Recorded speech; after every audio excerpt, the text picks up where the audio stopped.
Welcome to The Explainer. Today, we're talking about Neil Armstrong, and we're going to discover that the one thing everyone knows him for, well, that's just the tip of the iceberg of a truly fascinating life. Yup, there it is. That's the one. The quote, the step, the moment that's just burned into our collective memory, right? For a lot of people, this single sentence is the Neil Armstrong story. I mean, it's what made him one of the most famous people on Earth, period. But that really begs the question, doesn't it? What do you do after that? How do you top that? To really get who Neil Armstrong was, we've got to look past the moonwalk. We have to look at the life he lived before and maybe even more importantly, after that one giant leap. So long before he was ever strapped into a rocket, Neil Armstrong was already an elite pilot. I'm talking about a guy who lived on the absolute knife edge of aviation, pushing the limits, flying some of the craziest, most dangerous planes ever made. His road to the stars, it didn't start at NASA. Nope.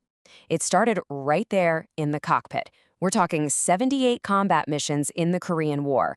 Then he becomes a test pilot at the legendary Edwards Air Force Base. He was already facing insane levels of danger for years before a spacesuit was even on the table. And as a test pilot, he wasn't known for being some flashy Top Gun-style hotshot. Not at all. His reputation was for something way more valuable. This incredibly calm, engineering-focused brain that just worked best when everything was going wrong. He thrived in chaos. Okay, let's take this one incident, the Nellis affair. It's just perfect. So he's coming in for a landing, misjudges his altitude a bit, and boom. The landing gear starts to retract. He has to abort, damaging the radio and hydraulics in the process. But does he panic? Nope. He just calmly flies the crippled plane with no radio to a different Air Force base and nails the landing.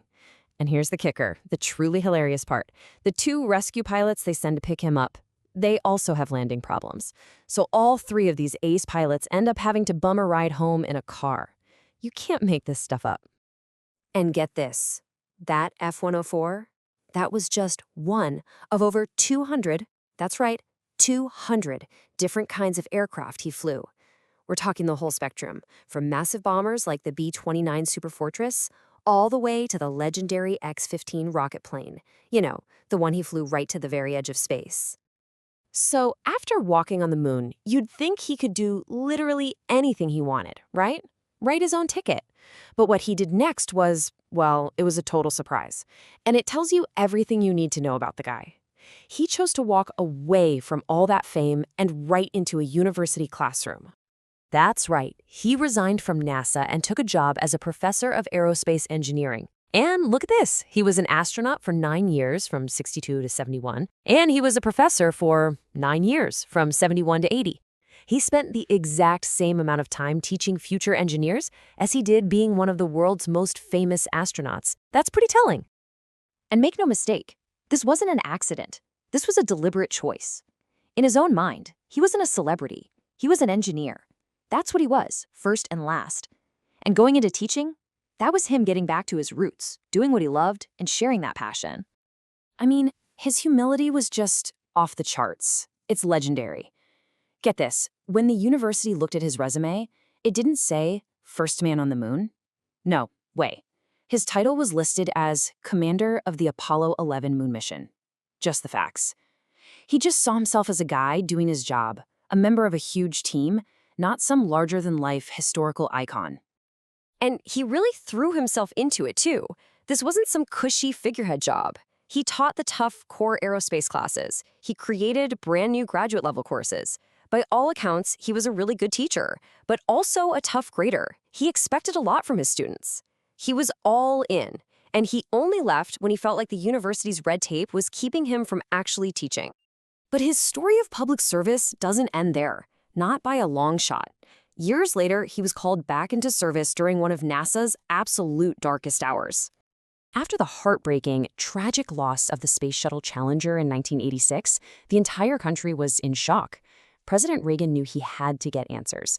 So he put together this presidential commission, basically a dream team of the nation's smartest people, to figure out exactly what happened. And I mean, look at this lineup. It was an absolute who's who of American legends. You had Sally Ride, the first American woman in space. You had Chuck Yeager, the guy who broke the sound barrier. You had Richard Feynman, a Nobel Prize-winning physicist. And who did they pick to be the vice chairman of this whole thing? Neil Armstrong. Just having his name on that list shows you the kind of respect he commanded. And the report they produced?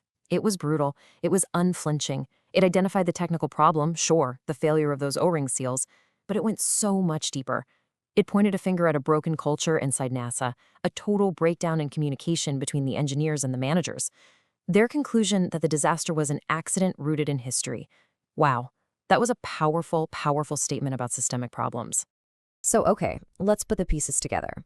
You've got the daredevil pilot, the quiet, dedicated professor, the serious, respected investigator, and, of course, the reluctant icon. When you mash all those personas together, what do you get? What is the real legacy of Neil Armstrong? Think about this number for a second. 530 million.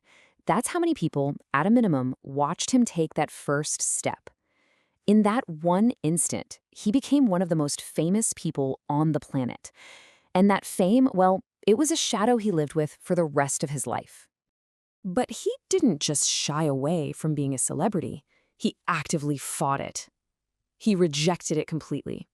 As far as he was concerned, his name, his face, that quote, they weren't products to be bought and sold. They were his. And he guarded them like a fortress. And the lengths he went to were pretty incredible. He found out people were selling forged autographs? Fine. He just stopped signing them. For anyone. Hallmark uses his quote on a Christmas ornament without asking. He sued them. His barber tried to sell a lock of his hair for thousands of dollars. He threatened to sue him too. He was just absolutely uncompromising when it came to his privacy. So when you look at the whole picture, his legacy is just so much more than that one small step. It's a legacy of quiet competence, of just doing the job and doing it right. And it's a legacy of a deep, profound humility that feels almost alien in our modern world, especially for someone who did what he did. To him, being a good engineer was every bit as important as being the first man on the moon. And that kind of leaves you with a big question, doesn't it? How do you properly remember a hero who never, ever wanted to be one? Maybe his greatest leap wasn't from the ladder of the eagle onto the moon. Maybe his greatest leap was showing all of us that a life of quiet purpose and real contribution, that's what matters long after the world stops watching.